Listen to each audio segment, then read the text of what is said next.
setting. Thank you. Well, I agree with the discussion that was before, and I think that we have so many different situations that it's important that on the MDT we discuss each patient, because sometimes, we have patients that, we can do an axillary lymph node dissection for positive sentinel nodes, but there are other times that the patient can just spare an axillary. So I think it's important to have these MDT discussions with the rest of the specialists. Okay, so another conflict that we have is margins in breast conservative surgery, and I think that we have improved a little bit more with the last consensus. So I'm going to go through a little bit. So what are the problems with the margins, and why are we so focused on the width margin, whether it's a 1, 2, or 5 millimeters? So we know that local recurrences are very low and are getting lower in the last decade because we are getting better imaging, because we are getting better targeted and better systemic treatments, because we are doing better surgery, and I think that's also important, and because we are focusing more the use of radiation therapy. So as you already know, breast conservative surgery has 3 aims: obtain local control with negative margins, in order to prevent local recurrences, but while maintaining a breast cosmetic outcome, and I think it's important.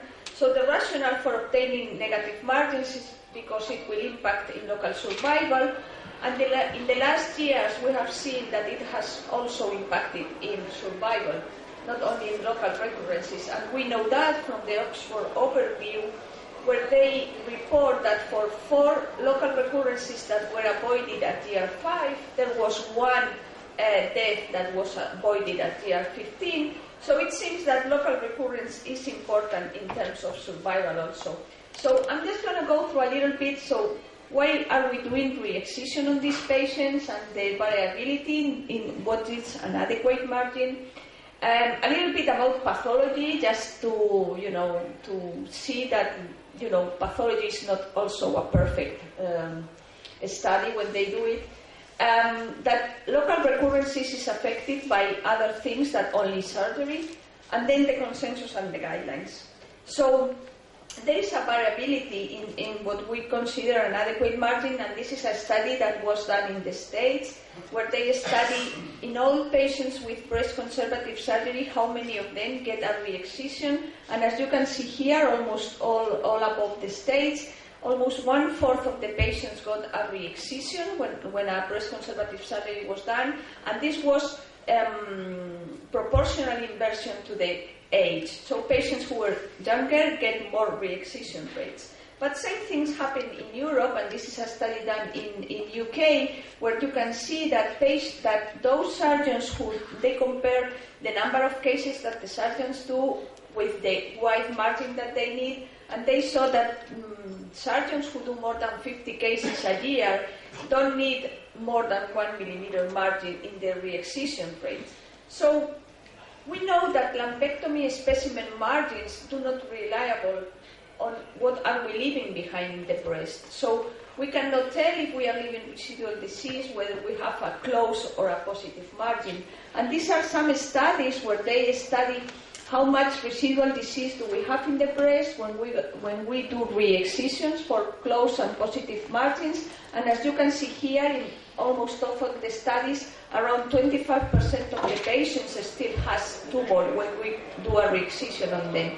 And this second study by Isabel, you can show here that 30% of the patients got residual disease, and they didn't find any difference whether the margin was close or positive.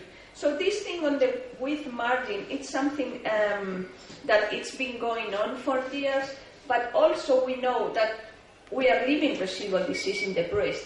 And we know this for many years ago, and this is one of the studies that has been so important in telling us that it was published in 3 decades ago by Holland, saying that a negative margin does not imply that there is no residual tumor in the breast. what it implies is that we are just leaving a small burden disease in the breast that can be taken care by radiation therapy or the other treatments. So we already assume that this. So why do we care so much for having a 1 or 2 millimeter width margin? And as I was saying, margin evaluation is also a big issue. And I like this sentence from Stuart Smith, a US pathologist, that says that margin evaluation is an exercise of probabilities. And for sure it is, because there is this study that has also almost the same years as the Holland one, where Carter said that if you want to really accurately measure margins and accurately assess the margins, you probably need to do a 3,000 sections to a 2 centimeter specimen. And as you can understand, this is impossible in our daily practice. So really, pathology assesses about 1 out of 1,000 of the margin. So that's why it's an exercise of probabilities. And there are different methods to evaluate the margins that I'm not going to go through it because this is more like a pathologist issue. Just comment on this study that was randomized study published last year at the New England, where they compared patients with lumpectomy, where they did a cavity shaving afterwards or not, in terms of positive margins, and they found that in those patients with the cavity shaving, they got less positive margins. So that means that they got less second surgeries. Although they found that the total volume of the tissue excised in the cavity margin shaving was higher, and this will have to be seen what this implies in terms of cosmetic results.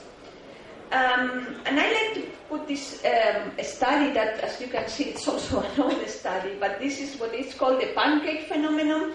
And this was a study done with 100 specimens from breast lumpectomies, and they found that when you take out the specimen, they measure the volume of the specimen and how big the margins were. Well, when they got to pathology, all the margins flattened. So it means that, when the pathologists look at the specimen, some margins were lower than they were really when we got it out at the time of the surgery. And I think that all these factors influence how the pathologists report margins.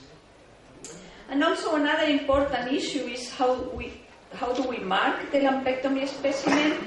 And I just want to show this study that it was done in UK, and they asked the breast unit how do they people mark the specimens, and as you can see there is a great variability whether they mark it with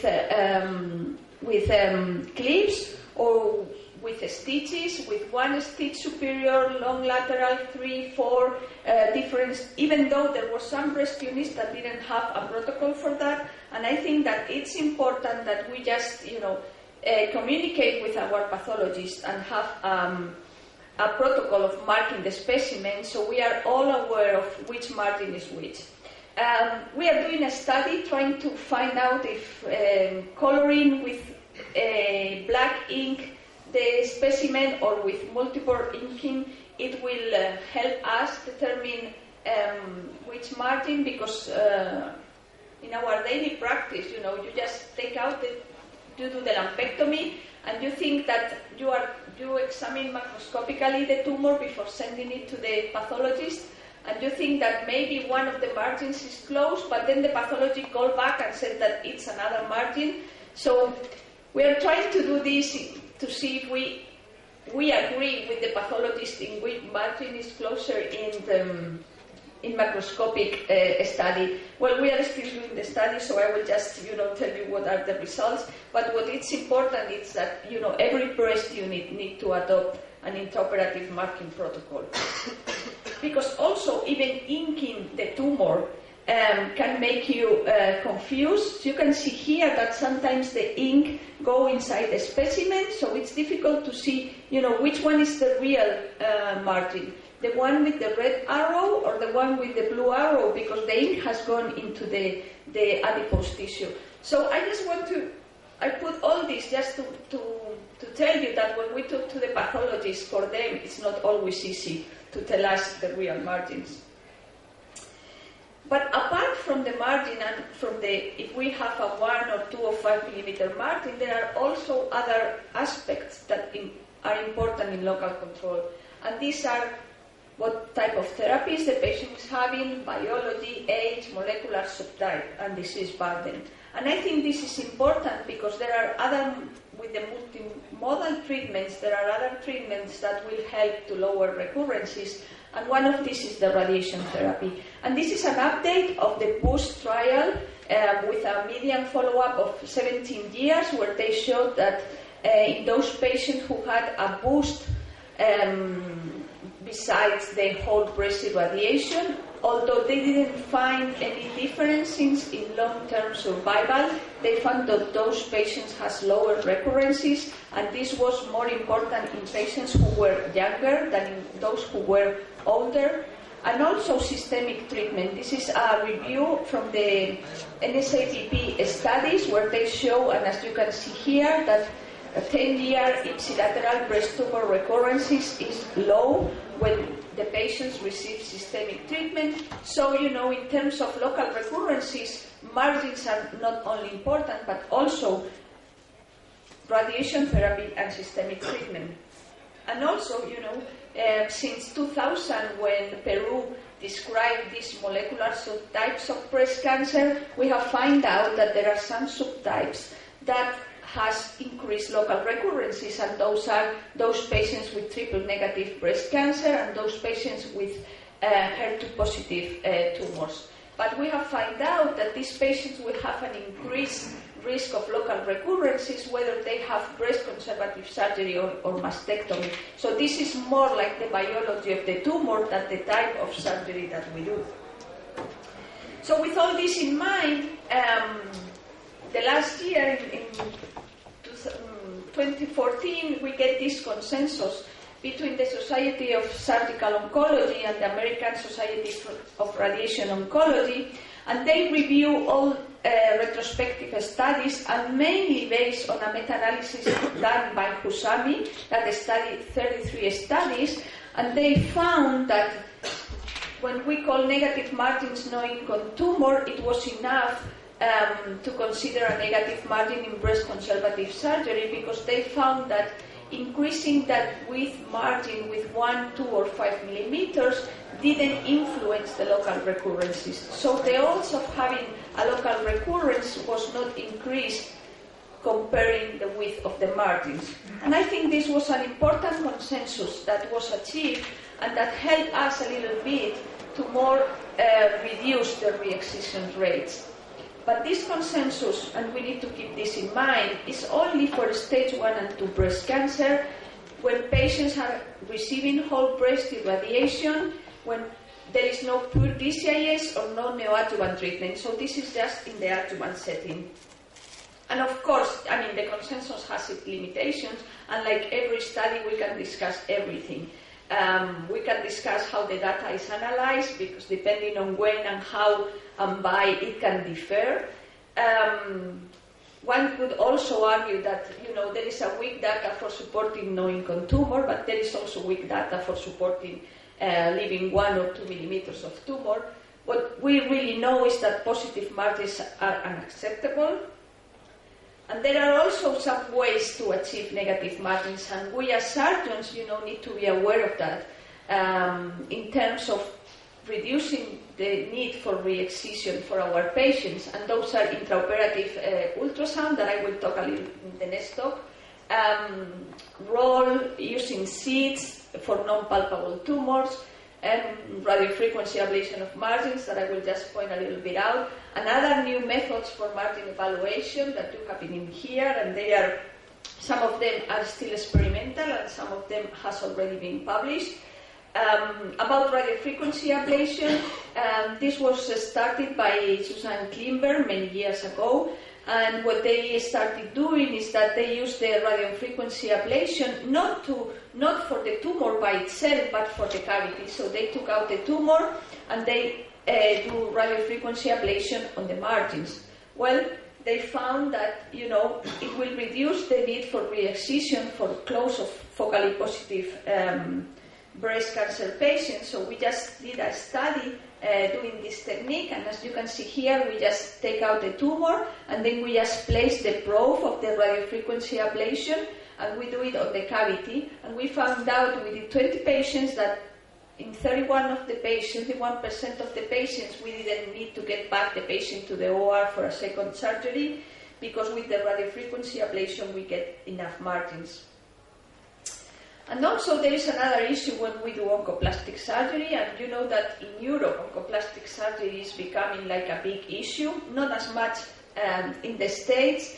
Here is, like, you see all the study that has been reported in terms of positive margins, recurrences when we use oncoplastic surgery.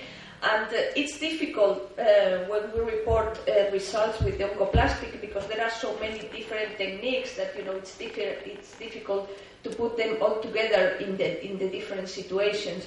But the last one is a meta-analysis with 88 studies where they show that with oncoplastic surgery you get less positive margins. But the truth is that when they compare it with the breast conservative surgery, traditionally breast conservative surgery, they don't find that with the oncoplastic surgery the patients get less mastectomies, so the mastectomy rate was almost the same as the breast conservative surgery.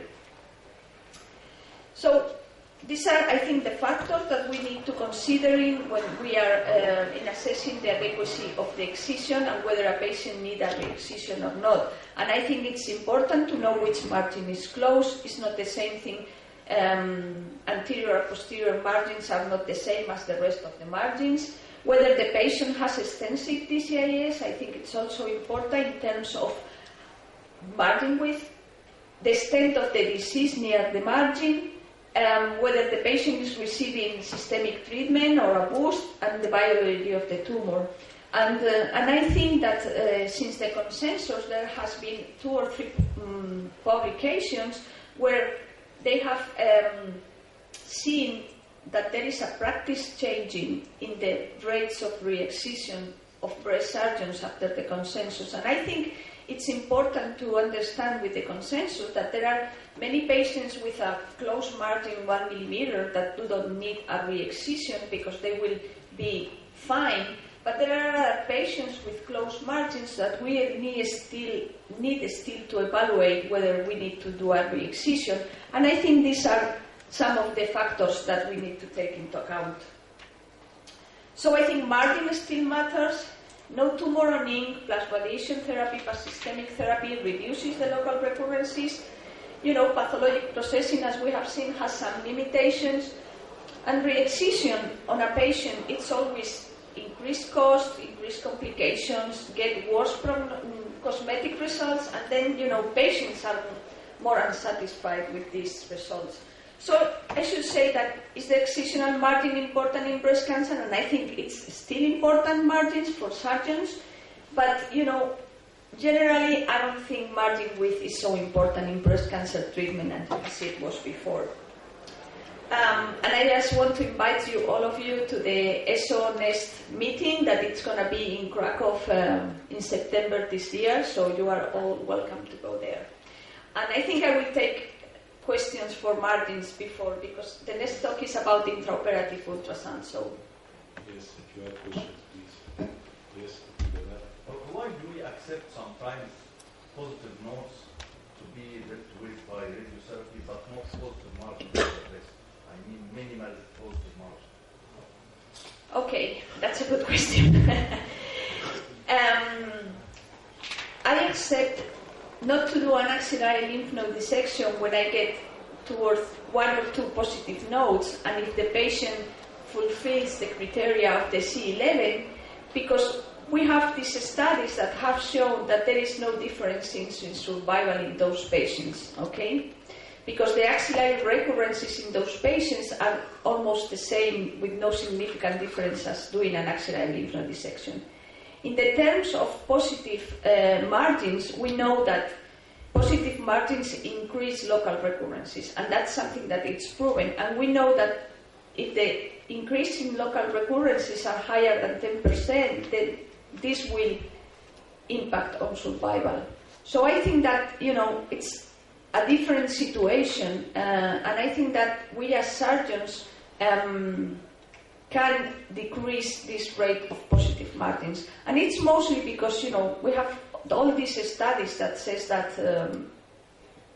patients with from the C11 trial, like 7 years ago, they are doing fine and they don't have increased axillary recurrences. I accept the reverse down staging with the acute tumor. I do very less surgery, and a single positive margin may be 1 millimeter, and I can deal with it with the same principle with adjuvant chemo and radiotherapy as I do neoadjuvant chemotherapy. Why don't I accept to do for them adjuvant radio and chemo if a minimal safety margin or just one edge is?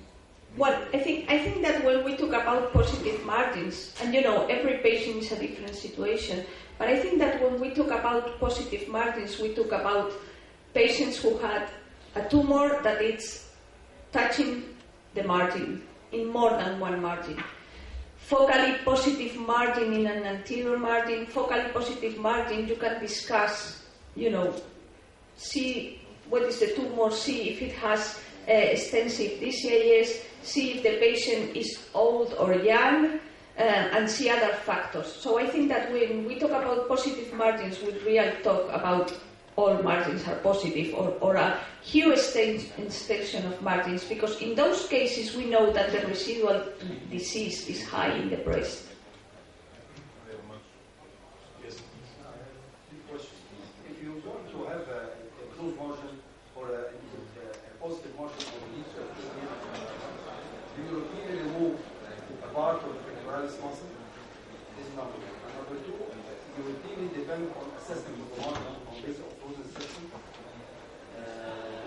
How many time it takes during the operation? So that I need to know how many, if you're going to study this breast reconstruction, especially during an operating list, how many operations you do.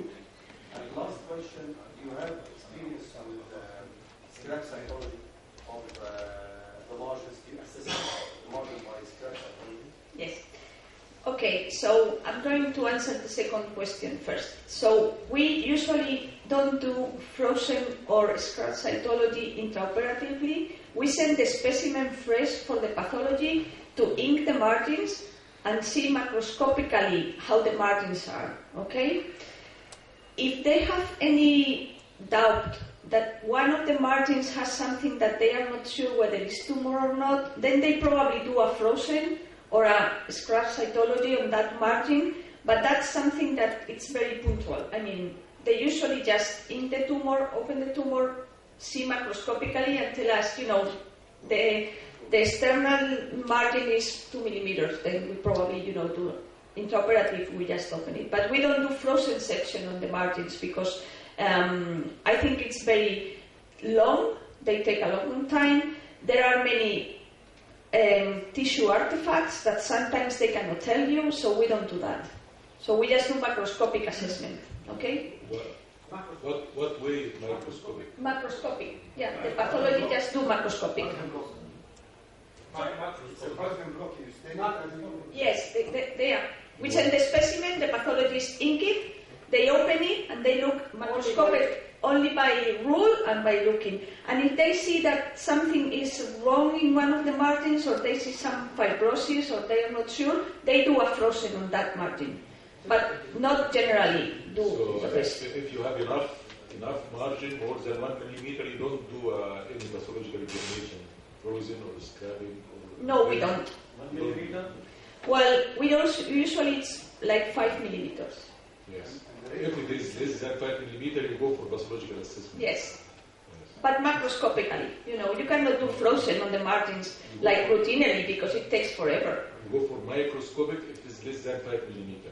They go for macroscopic if they think there is an area that they are not sure whether to call it positive or not. Yes. So if they tell me your margins are, closest margin is 1 millimeter on the internal margin, I just do a re-excision intraoperatively. They don't do frozen or anything. He just tell me you have a margin that it's 1 millimeter. So I just decided to do a small re-excision intraoperatively. And what is the accuracy of this technique in your experience with your pathologist? What is the final accuracy after pathological? Not very good, really. Not very good. It's not very good. But this is what we have best, you know. The what? The re-excision rate. Yes. What's the rate? Oh, we have like a 11% of re-excision rate. Yeah. So what I do, really, in my daily practice, my pathologists tell me that one of the margins is like 2 millimeters, and I do a re-excision of all the margins. Yes, intraoperatively, because you know we have these problems with the meaning. Where is the anterior margin? Where is the posterior wing mark? We have a protocol, but sometimes, as I tell you, I see the specimen before sending it, and I feel that the internal margin is close, so I just go ahead and do a re-excision, and then the pathologist called and said, no, the external margin is 1 millimeter. And I said, no, it's impossible because it's the internal. So to avoid all that misunderstanding, I just, if there is any doubt that one of the margins is very close, it's easier to do a re-excision in the OR, and cosmetic results are better, and you just do it in there. So regarding the deep margin. Okay, the posterior margin. So I usually don't take the fascia unless the tumor is very close to it. Okay, so if we see the mammograms and the tumor, and I'm doing the surgery and the tumor is away from the posterior part, I don't take the fascia. If the pathologists tell me that the tumor, the posterior margin is completely positive, it's very rare that happens, because you feel when the tumor is very close to the fascia. Okay. So, I have never had the point that the pathologist has told me that my posterior margin is completely positive, and I felt that the tumor was really out with all this disease. If there is any doubt, we go back. But, it's kind of really, it's not very usual that we have these posterior margins positive. If you go just to the fascia, even you don't take it, and the tumor is not just close to the fascia, we don't have that problems. So, okay, we'll go for the last. Okay.